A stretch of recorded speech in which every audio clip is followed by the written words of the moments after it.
Então, vamos lá, para a gente poder terminar logo, né? Bom, gente, então, o outro assunto aqui que a gente tem para discutir, que ficou para a gente conversar, é sobre sangramento uterino anormal, né? Distúrbios menstruais e sangramentos vaginais. Assim, esse é um tema, gente, bastante amplo, tá?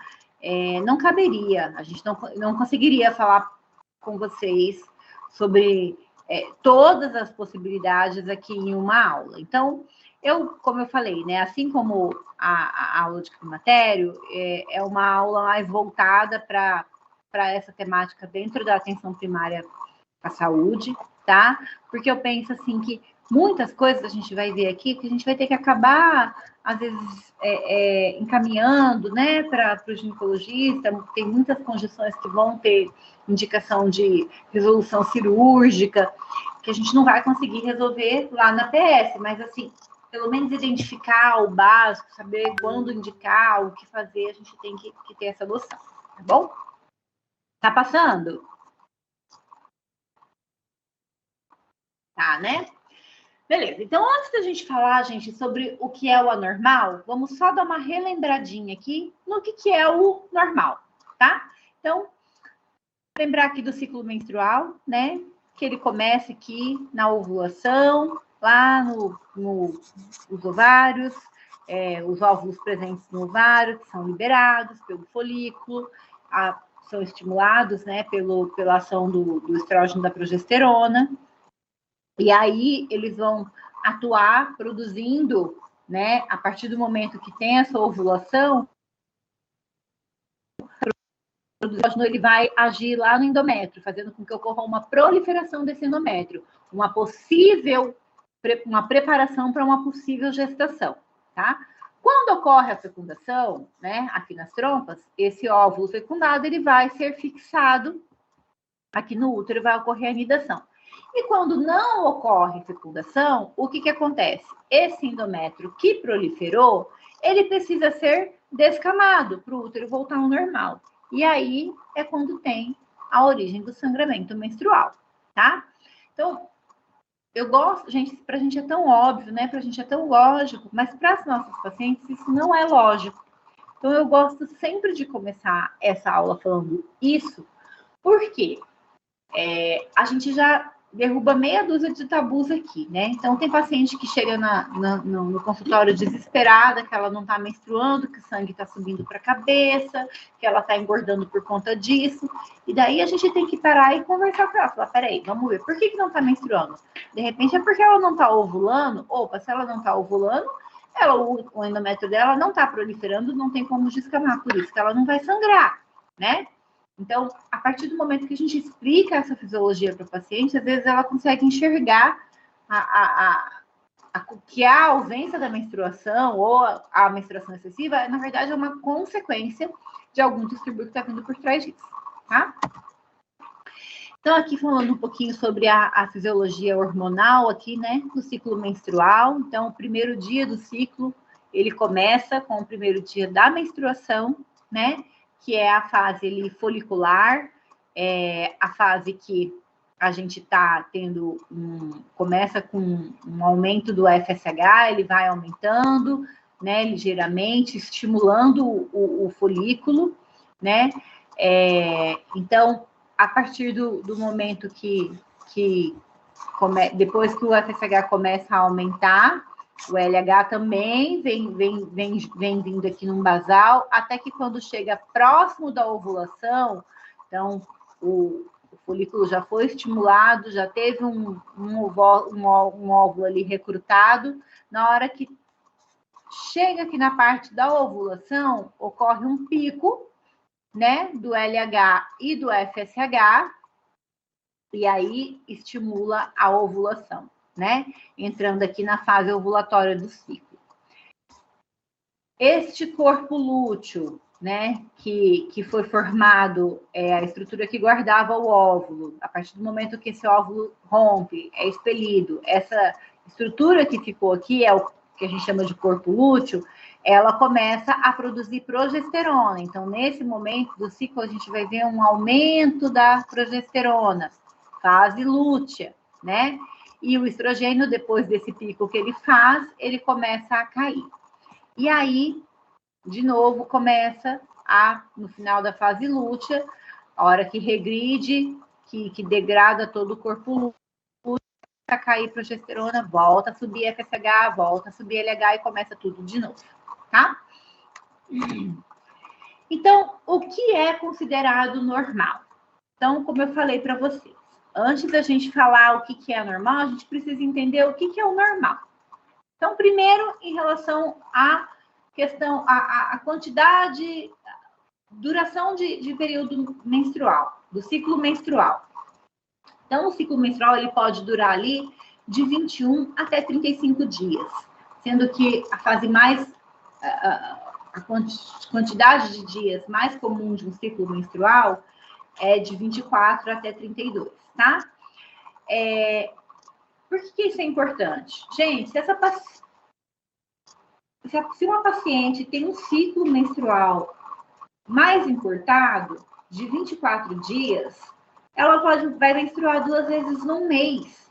E tá tudo bem, tá dentro do normal. Da mesma maneira, se essa paciente tiver um ciclo mais alargado, de 32, 33 dias, ela pode passar um mês inteiro sem menstruar. E também tá tudo bem, tá? Então, quando uma paciente chega falando, doutor, minha menstruação está irregular, a gente primeiro tem que parar e falar assim, como que é esse irregular? O ideal, né, seria que ela soubesse, a gente sabe que na prática a maioria não sabe. Mas, apesar que agora com esses aplicativos, algumas já até bem mais orientadas. Mas o ideal seria se ela trouxesse para a gente um calendário ali menstrual dos últimos 3 meses, para a gente poder contar o primeiro dia de uma menstruação até o primeiro dia da próxima menstruação. Então, esse intervalo entre o começo de uma menstruação e o começo da próxima menstruação é que tem que ser mais ou menos fixo, igual, tá? Então, se ela menstrua a cada 24, 25 dias, ela menstruou esse mês, dia 2, dia 27 ela vai estar menstruando de novo. E não vai menstruar todo mês no mesmo dia. E tá tudo bem, tá tudo normal, né? E a gente precisa mostrar isso para ela, que tá tudo certo também, tá? Também podemos avaliar a normalidade desse ciclo menstrual em relação à duração do período menstrual, do sangramento. Tá? É considerado normal período de sangramento de 3 a 7 dias, né? Então, pacientes que menstruam menos de 3 dias estaria dentro do que é considerado normal e a partir de mais de 7 dias também estaria aumentado. E, por fim, também podemos avaliar o padrão da normalidade do sangramento em relação ao volume, né? Que é um parâmetro mais difícil da gente avaliar, que a gente, muitas vezes, a mulher não consegue quantificar quanto que ela está perdendo, mas dá para a gente ter uma noção perguntando a quantidade de absorventes que ela troca por dia, né? Ou agora, mais modernamente, as pacientes que usam coletor menstrual também dá para a gente ter essa quantificação mais precisa, tá? Então, resumo daqui. Precisa entender, conversar com a paciente, colher, ver certinho, contar qual que é o histórico menstrual dela, para poder tentar entender se realmente aquele ciclo está anormal, está considerado fora do normal ou não. Tá bom? Então, como que é o nome? Como é que chama essas alterações do ciclo? Então, a gente pode ter, né, alterações em relação à duração do ciclo. Então, quando a gente tem ciclos curtos, com menos de 22 dias, né? Ciclos com 15 dias, desculpa, a gente vai chamar isso de polimenorreia. Quando a gente tem ciclos aumentados, menstrua a cada 45 dias, está fora do normal. né? Ou a cada 60 dias, ou a cada 90 dias. Então, a gente vai ter nome para cada um desses. 45 dias seria a opsomenorreia, 60 dias a esplenomenorreia. E a amenorreia, que a gente usa, né, tão popular, seria um termo utilizado para pacientes que menstruam a cada 90 dias, tá? Quando a alteração é relacionada ao fluxo menstrual, então, a quantidade de dias sangrando, né? Menor de 3 dias seria hipomenorreia e hipermenorreia, quando sangra mais de 7 dias. Eu acho que a maior confusão aqui é no termo polimenorreia e hipermenorreia, tá? Então, polimenorreia é quando menstrua mais vezes, digamos assim, no mês. Então, o ciclo está encurtado. E a hipermenorreia é quando sangra mais dias, tá bom? Mais que 7 dias. Então, o paciente menstrua uma vez por mês, a cada 30 dias, mas a menstruação dura 10 dias. Aí seria uma hipermenorreia, tá? E em relação ao fluxo menstrual, a gente poderia utilizar as nomenclaturas de oligomenorreia, quando é pouquinho, menos de 20 ml, e a menorragia ou a metrorragia, quando é um sangramento muito aumentado, tem que usar 8 absorventes por dia, usa absorvente noturno, mesmo assim não segura o fluxo, aí seria uma menorragia. Bom, a gente pode separar aqui, classificar, né, o sangramento uterino, falando em causas, né, na etiologia. Então, por faixa etária, quais são as principais causas de sangramento uterino anormal, de acordo com a faixa etária de cada das pacientes? Então, na fase neonatal, a gente pode ter sangramento uterino anormal na fase neonatal. Normalmente está relacionado ao estrogênio materno circulante ainda na corrente sanguínea do recém-nascido, né?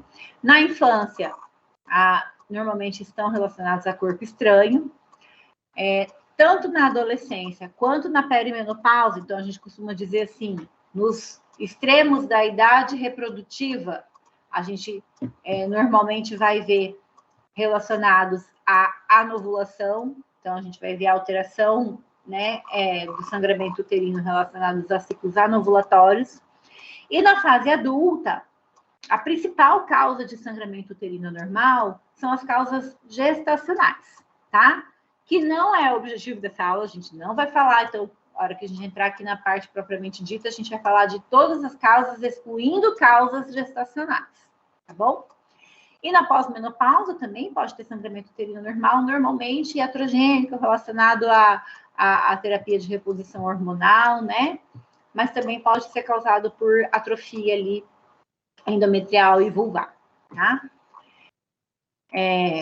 Então, quando que a gente, né, vai pensar em cada uma das condições? Então, quando a paciente gestante, né, se ela, como eu falei, né, é a principal causa de sangramento uterino normal, então, a gente vai pensar em, primeira coisa, uma ameaça de aborto, uma gravidez ectópica, mas não vamos nos aprofundar nisso daqui.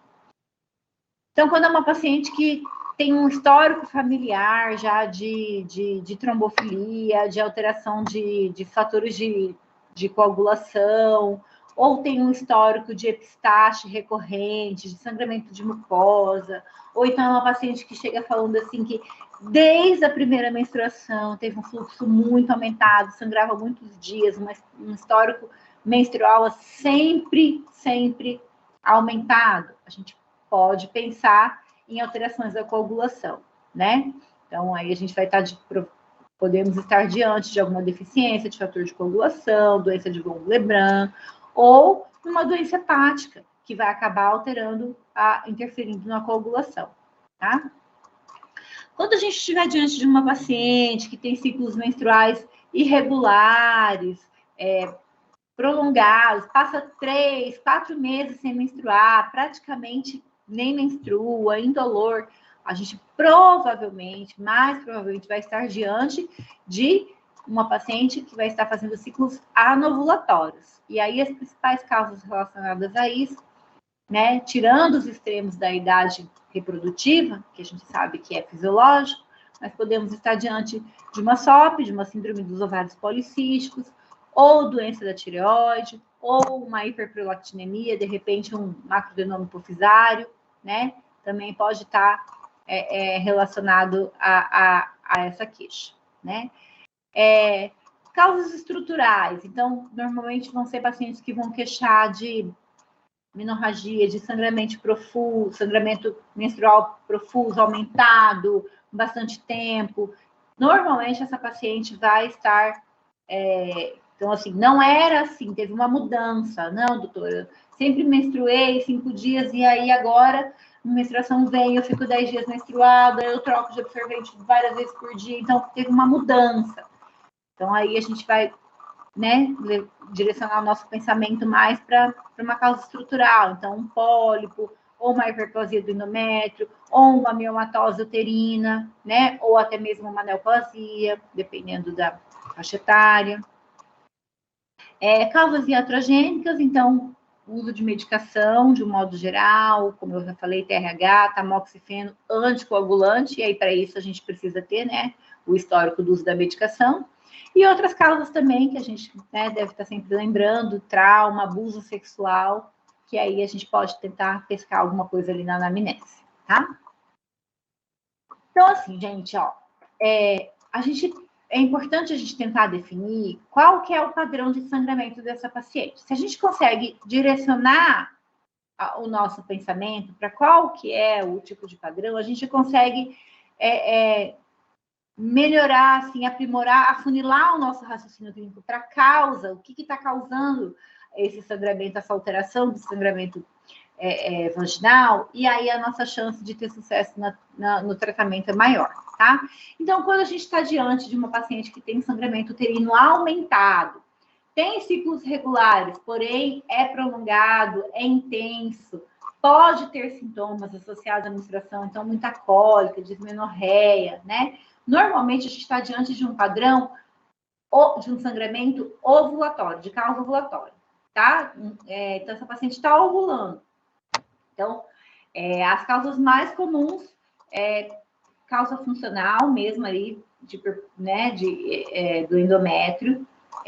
Miomatose uterina é uma causa bastante comum desse tipo de padrão de sangramento. Adenomiose também pode causar, mas também pode ser causado por DIU de cobre, por coagulopatia, lembrar de outras condições também, tá? Menos prováveis, mas pode acontecer. Pólipo endometrial e neoplasia também. Agora, quando a gente está diante de uma paciente que tem um sangramento oposto, sangramento uterino irregular, ciclos bastante regulares, espaçados, normalmente não tem sintoma, não tem dor, né? O volume normalmente é variado, mas tendendo para menor volume, a gente muito provavelmente vai estar diante de um sangramento anovulatório, né? Então, vamos pensar em causas de anovulação para essa paciente. Extremos da idade reprodutiva, primeiros anos após menarca e climatério, são os campeões, mas também, né, pensar, como eu já falei, em SOP, em doença de tireoide e alguma causa de hiperprolactinemia, né? A mais comum é macroadenoma hipofisário.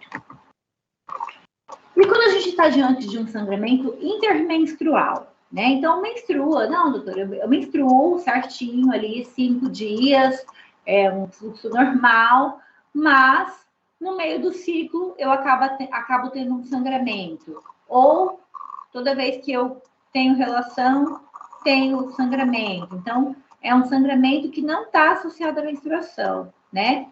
Normalmente vão ser padrões mais relacionados ao sangramento de escape, né? Pode estar relacionado à dosagem do anticoncepcional, então, principalmente paciente que usa mini pílula, dosagens menores de anticoncepcional, de estrogênio em doses menores, elas têm uma tendência maior a fazer esse sangramento, né? E nas pacientes que reclamaram que tiverem queixa de sangramento pós-coito relacionado à relação sexual, a gente sempre tem que estar lembrando, atenta a patologias do trato ali, né? Do colo uterino, ou então, podendo pensar até mesmo numa IST, tá? Clamídia, uma infecção bastante comum, bastante relacionada a sangramento na relação sexual. Então, qual é a definição? O que é sangramento uterino anormal? Então, é definido como um sangramento uterino agudo ou crônico, tanto faz, que é proveniente do corpo uterino, né? Com alguma anormalidade. Pode ser na duração, pode ser na frequência, pode ser na regularidade, como pode ser no volume. Qualquer um desses vai estar aqui, como eu falei para vocês. É um tema muito abrangente, engloba muitas coisas aqui, tá? A gente vai ter várias repercussões, né, de sangramento uterino anormal. Eu vejo assim que às vezes tem pacientes que têm essa queixa pouco valorizada. Mas, gente, pode ter desde ali uma dorzinha, uma dismenorreia, como pode levar até uma anemia, pode ter paciente que limita para as atividades, limita para atividade escolar, então uma menina que vai faltar aula, pode acabar levando essa paciente aí, né, ser submetida a um procedimento cirúrgico, impacto na vida reprodutiva dela, né, da procriação. Então, é uma condição que realmente tem bastante magnitude, tá? É uma queixa bastante comum, ocorre em cerca de 30% das mulheres anualmente, né? E é responsável ali por pelo menos 20% das queixas das consultas ginecológicas, né? Como eu falei para vocês, é importante a gente estabelecer a provável etiologia. Para a gente conseguir estabelecer isso, a gente precisa fazer uma anamnese bem detalhada, então, perguntar com detalhes como que era o histórico, sempre foi assim, quando que mudou, quantos dias. Bastante importante a gente ter esses detalhes para poder conseguir identificar, tá? Antecedentes ginecológicos, como eu falei, atenção para outras doenças sistêmicas. Então, o paciente está com queixa de sangramento uterino aumentado, já pensa que é mioma e pronto, acabou. Mas, de repente, ela nem falou para você, mas ela também está com uma expressão mamária positiva, né? Então, será que essa paciente não está com alguma... desculpa, gente, hiperprolactinemia seria o contrário, né? Essa paciente está com, vamos colocar lá, 40 anos e veio falando que não está menstruando, né? Ela já é laqueada, não tem possibilidade dela estar grávida, e aí você vai pensar, tá na menopausa, no climatério. Mas será que, de repente, não pode ser outra possibilidade? E aí, se ela tem uma queixa de, por exemplo, como eu falei, pressão mamária positiva, pensar numa hiperprolactinemia, ou tem outros sintomas. Ela está bradicárdica, com queda de cabelo, ganho de peso. Opa, será que essa paciente não está com uma alteração de tireoide, né? Então, atentar para esses outros sintomas sistêmicos que podem ser doenças relacionadas à queixa dela, tá? E sempre, gente, sempre começar o exame físico. Não pode deixar passar o exame ginecológico. Porque no exame ginecológico, no exame especular, a primeira coisa que a gente vai fazer é descartar a lesão vaginal e do colo uterino, tá? Pensando em sangramento aumentado, né? Então, se de repente eu passei o espéculo e vi ali uma lesão do colo uterino, né? Ou um baita de um pólipo que está sendo protusa ali pelo orifício externo. Então, a gente já consegue determinar a causa ali só no exame especular, tá? E aí a gente tem, né, a classificação aqui tão famosa, Palm-Cohen, que é uma classificação proposta pela Federação Internacional de Ginecologia e Obstetrícia, e lembrar, como eu falei para vocês, sangramentos de origem relacionadas à gestação não é o objetivo dessa aula, e essa classificação Palme-Cohen, ela exclui as causas de origem gestacional, tá? Então, a gente divide em causas estruturais e causas não estruturais. A causa estrutural seria a parte Palme e o Cohen seria as causas não estruturais, né? Palme seria ali as iniciais, né? P de pólipo, A de adenomiose, L de leiomioma e M de maligna. E Cohen também as iniciais de causas não estruturais, mais comuns, coagulopatia, ovulatória, causa endometrial e atrogênica e as causas não classificadas, tá? Então, sobre as causas Palme, né? Que são as causas estruturais. Então, a grande maioria das patologias relacionadas a essas etiologias, a essas causas, a gente consegue definir com uma simples ultrassom pélvica, tá? Uma ultrassom transvaginal. É um exame que tem uma ótima sensibilidade, acima de 95%, mas uma baixa especificidade. Então, com uma ultrassom, eu consigo olhar, não, realmente, tem uma lesão aqui no endométrio sugestiva de um mioma, mas eu não consigo falar 100% de certeza que é um miomatose só com ultrassom, tá? Então, lesão endometrial, de um modo geral, a gente consegue ter uma boa sensibilidade. Para as lesões intracavitárias, então eu fiz uma ultrassom, vi que tem uma lesão ali intracavitária. Então, talvez eu preciso não consegui definir bem, o paciente vai ter que fazer uma esterosonografia ou uma esteroscopia, que às vezes pode ser diagnóstica e já terapêutica, tá? Normalmente, esses exames são exames já suficientes para diagnosticar pólipo, mioma, lesão maligna ou até pré-maligna, né? Já a adenomiose, que seria a segunda letrinha ali, ela tem um diagnóstico mais impreciso, né? Normalmente, a confirmação da adenomiose, ela vem no anátomo patológico, tá? Pós-esterectomia mesmo. Então, os pólipos, os leiomiomas e as causas malignas, a gente consegue, a grande maioria, definir com uma ultrassom ou até mesmo uma esteroscopia. Só a adenomiose que fica assim mais impreciso, às vezes a gente precisa do anátomo patológico. Os pólipos, né? Como eu já falei, a gente pode fazer a polipectomia esteroscópica, né? Então, a gente vai ter uma opção de diagnóstico e já de tratamento. Quando for um pólipo pequenininho, menor que meio centímetro, a gente pode fazer essa extração, essa polipectomia no próprio ambulatório, tá?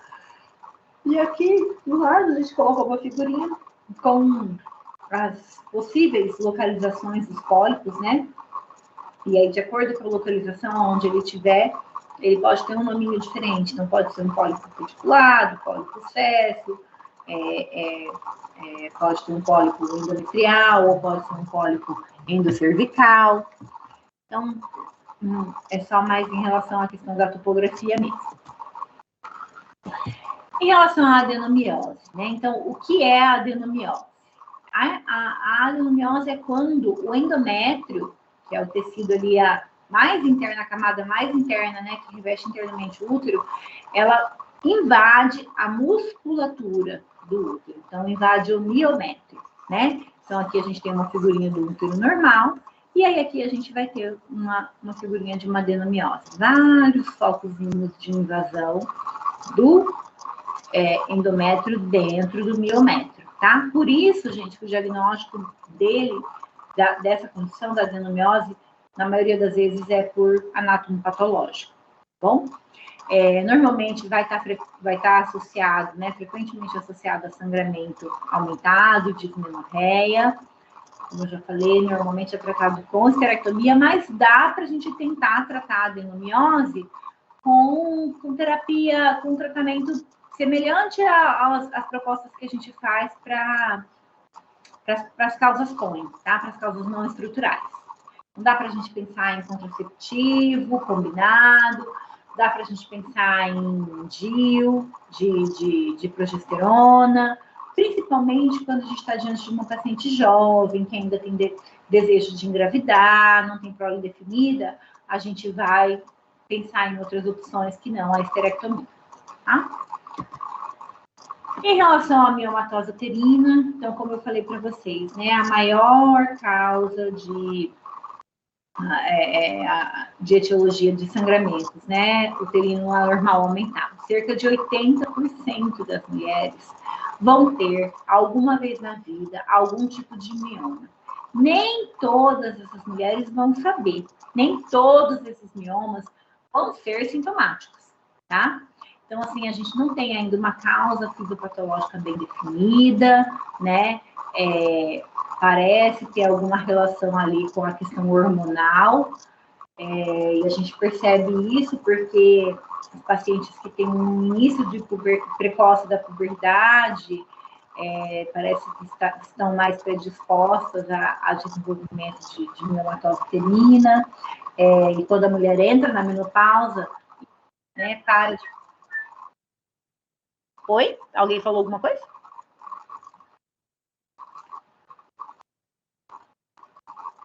Então, quando a mulher entra na menopausa... Tá, acho que eu escutei, mas não foi nada. Tá. Quando a mulher entra na menopausa também e para de produzir hormônio, a gente percebe uma involução, né, espontânea dos miomas também. Então, por isso que tem essa forte tendência aí de se relacionar à questão, a fisiopatologia da miomatose com a questão hormonal, tá? Então, dessas pacientes que vão ter mioma alguma vez na vida, cerca de 30% delas vão ter sintomas que vão demandar algum tratamento. E aí, os sintomas, né, mais comuns, as queixas mais comuns vão ser sangramento menstrual intenso, prolongado, associado a dismenorreia, associado a dor pélvica. E aí a gente vai precisar intervir para poder melhorar a qualidade de vida dessa paciente, tá? As opções de tratamento que a gente tem, né? Tratamento medicamentoso, né? Conservador. Então, a gente tem as opções várias opções de medicamentos disponíveis, vou falar daqui a pouquinho, principalmente quando é uma paciente igual da adenomiose, que deseja ainda engravidar, tá? E a opção de tratamento cirúrgico é quando não teve resposta ao tratamento clínico, quando a paciente não quer mais engravidar, e quando ainda está num período longo, ainda até a menopausa, né? Por quê? Se essa paciente já está ali partindo da menopausa, de repente vale a pena esperar um pouquinho e observar como que ela vai evoluir com a menopausa, com a diminuição hormonal. De repente ela tem uma regressão espontânea, né? E aqui do lado também, uma outra figurinha, né, com as nomenclaturas, de acordo com a topografia, de acordo com a localização. Esses miomas, eles podem ser classificados como intramural, como submucoso, pode ser pediculado ou não, né, subseroso, ou um subseroso pediculado, tá? Então, falando sobre o tratamento cirúrgico, né, da miomatose, vai depender muito do número de miomas, da localização, do tamanho, né, do desejo de concepção. Quando a gente tem só título de conhecimento, gente, eu nunca fiz isso na minha experiência clínica de APS, mas quando está diante de um mioma muito grande, tem a opção de fazer análogo de GNRH para poder ver se dá uma diminuída, uma regressão do volume do mioma. Normalmente faz 3 meses antes da cirurgia, para poder, né, de repente é um mioma muito grande, não consegue fazer, por exemplo, vamos fazer uma miomectomia só, não vai fazer esterectomia, mas tá um mioma muito grande, não dá para fazer por vídeo. Vale a pena pensar em fazer GNRH, 3 meses, diminui esse volume, daí consegue fazer uma via laparoscópica, tá? Uma outra opção é a embolização das artérias uterinas. Também pode ter uma resposta, né? Uma taxa aí de diminuição do volume, do tamanho dos miomas, uma melhora no padrão do sangramento. E também pode ser utilizado nos casos de adenomiose severa, tá? A gente tem um porém aqui, né, nessa técnica da embolização das artérias uterinas, uma preocupação no impacto disso em relação à reserva ovariana. Então, quando a paciente ainda tem desejo de gestação futura, é uma incógnita aqui, tá? Então, talvez seja mais prudente pensar numa outra opção para ela, porque a gente não sabe qual que vai ser o impacto que essa embolização das artérias uterinas pode ter na reserva ovariana dela, tá bom? E pode ter um risco também, um alto risco de recidiva, né? De precisar reabordar, precisar fazer novamente. Bom, falando sobre as causas Cohen, né? De sangramento uterino de causa não estrutural. Então, coagulopatia ou causas ovulatórias, na verdade, de anovulações crônicas, né? Disfunção endometrial, sangramento uterino relacionado ao uso de medicamentos, e 5% a gente não vai conseguir encaixar em nenhuma dessas condições, que são as causas não classificadas. De um modo geral, gente, todas essas causas aqui, a gente vai pensar num tratamento para poder melhorar ali e atuar na estabilidade do endométrio, tá? E tentar controlar os fatores que estão levando à descamação, né, do endométrio, melhorar a cicatrização do endométrio. Na falha dos tratamentos clínicos, a gente vai ter a indicação, a opção de tratamento cirúrgico, tá? Também pode ser indicado. Então, de um modo geral, o tratamento vai visar, né, controlar o sangramento, mais importante, tem que ser um tratamento que previna a recorrência, não adianta eu só resolver o problema da paciente e semana que vem ela está sangrando de novo. Preservar a fertilidade quando for necessário e corrigir os distúrbios decorrentes, né, associados, por exemplo, à anemia. Então, a gente tem várias opções de medicamentos que a gente pode utilizar. E aí, começando pelas opções hormonais, né? Contraceptivo oral combinado, estrógeno com progesterona. Vai ter uma redução ali da perda sanguínea de 35% a 72%. Então, é uma resposta considerada boa, né? A formulação mais frequentemente utilizada é a combinação de levonorgestrel com etinoestradiol, 30 microgramas, né? E a gente percebe uma melhor resposta em regimes contínuos, tá?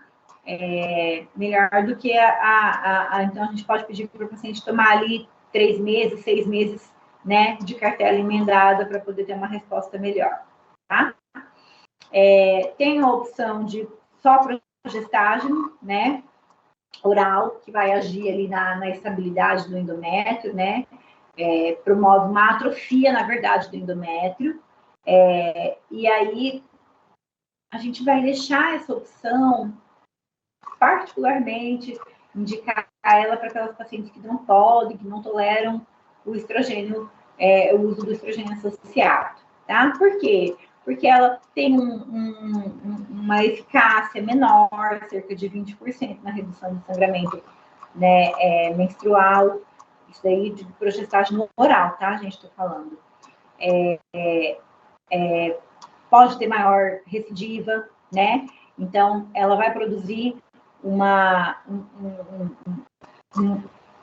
atrofia ali endometrial importante e, consequentemente, vai reduzir a ação progestágena sobre a proliferação endometrial, mas pode ser uma opção indicada para pacientes, tanto mulheres com quadros ovulatórios ou para as causas ovulatórias com sangramento de causa endometrial, tá bom? Tem a opção de progestágeno injetável, né, mensal ou trimestral, e temos a opção do DIU, de levonorgestrel, que é a opção padrão ouro. É considerado a opção mais efetiva no controle do sangramento, tá?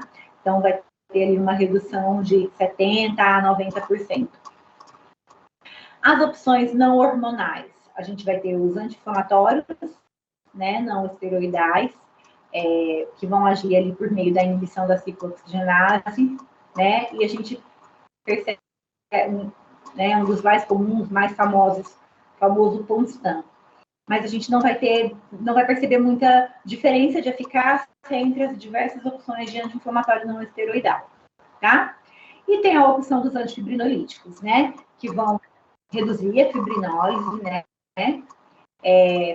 e consequentemente reduzindo o sangramento, que é o famoso transamin. O único problema é que ele tem que ser usado por curto período, porque ele pode induzir a fatores trombolíticos,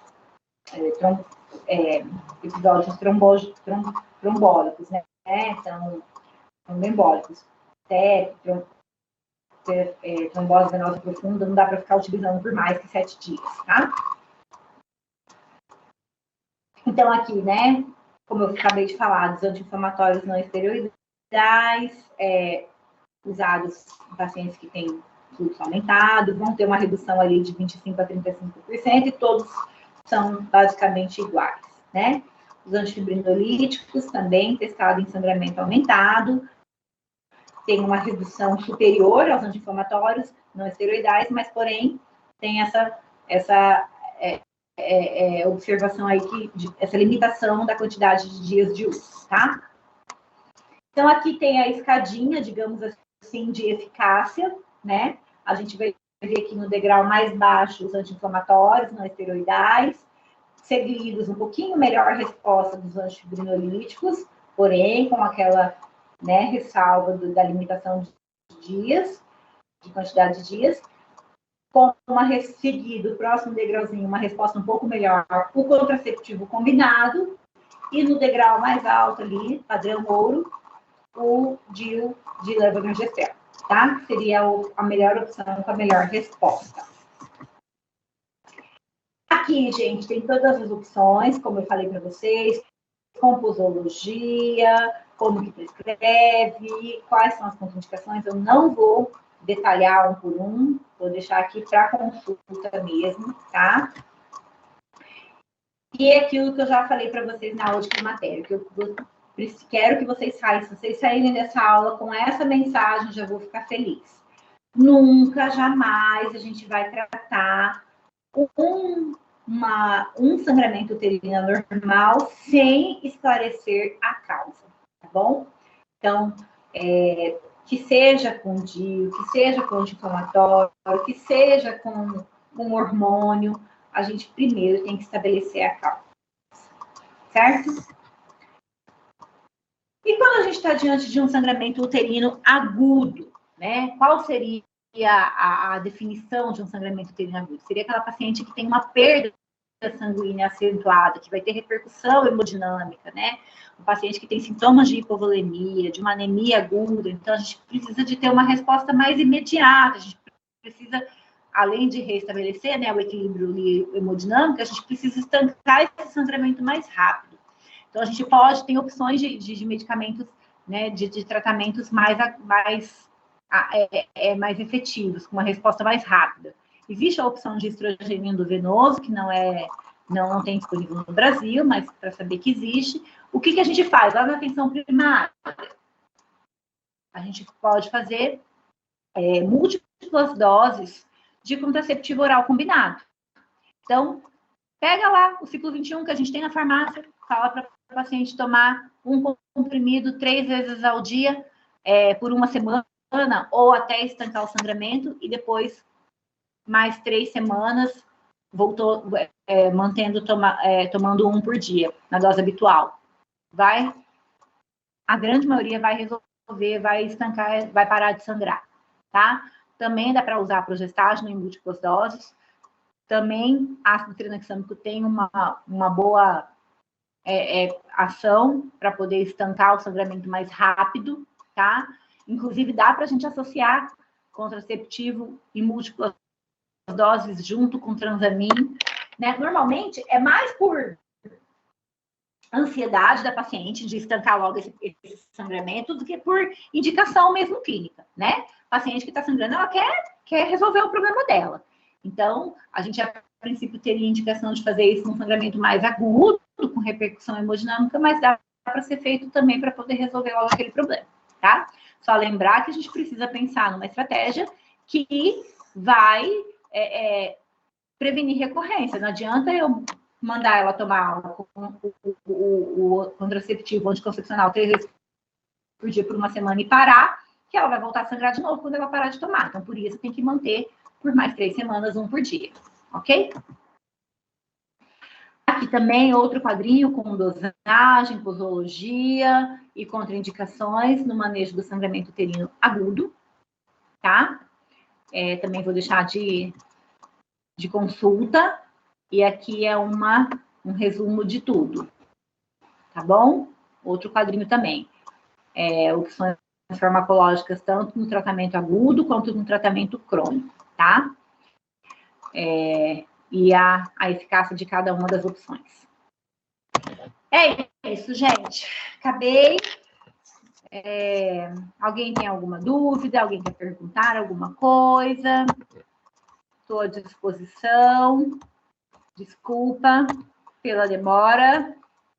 Imagina, prof, foram ótimas as aulas. Muito obrigada. Imagina, fica à disposição, tá? Se vocês quiserem mandar depois por WhatsApp, fica à vontade. Já compartilhei as aulas com a Ana, ela vai mandar para vocês. E tô aqui. Sim. Tá bom? Então, tá, obrigada, prof. Boa noite. Tchau, tchau. Boa noite.